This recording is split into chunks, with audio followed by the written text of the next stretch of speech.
रायगढ़ जिला स्तरीय गुरु दिवस उत्सव एवं मुख्यमंत्री शिक्षा पुरस्कार समारोह अनुष्ठित होइछि।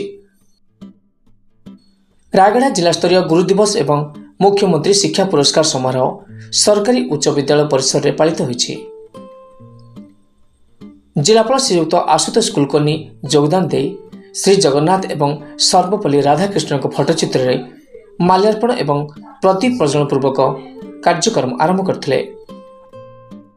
बरेण्य अतिथि रूपे जिला परिषद अध्यक्षा सुश्री सरस्वती माझी, जिला शिक्षा अधिकारी रामचंद्र नाहक, जिला मंगल अधिकारी असीमा राव, जिला शिक्षा एवं प्रशिक्षण प्रतिष्ठान विषम कटकर अध्यक्ष जगन्नाथ मेहर, एडीओ भजनलाल माझी प्रमुख मंचासीन थिले।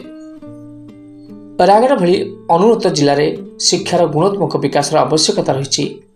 मौलिक भाषा एवं संख्या ज्ञान विकास शिशु ज्ञान भित्तिभूमि को सुदृढ़ करिबो। शिक्षक शिक्षा सहित शिशु को श्रृंखला चरित्र गठन सहित सामाजिक चलनी आदि परिवर्तन सहायक होइथांती। अवसरप्राप्त शिक्षक अनुभूति संपन्न अटंती।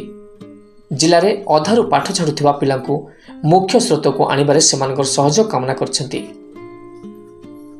जिला शिक्षा अधिकारी श्रीयुक्त नाहक मुख्यमंत्री शिक्षा योजना रे आभिमुख्य एवं विवरणी उपस्थापन करथिले। एही अवसर में 14 जन उच्च विद्यालय एवं 10 जन प्राथमिक जड़े सीआरसी को पुरस्कृत कराइथिला। द्वितीय अधिवेशन में जिला प्राथमिक शिक्षक संतरपुर रायगढ़ जिलूर आसीथिबा 28 जन अवसरप्राप्त शिक्षक को पुष्पगुच्छ उपढकन एवं मानपत्र माध्यम सम्मानित कराइथिला। Rayagada Subrat Chowdhury report, OTN TV।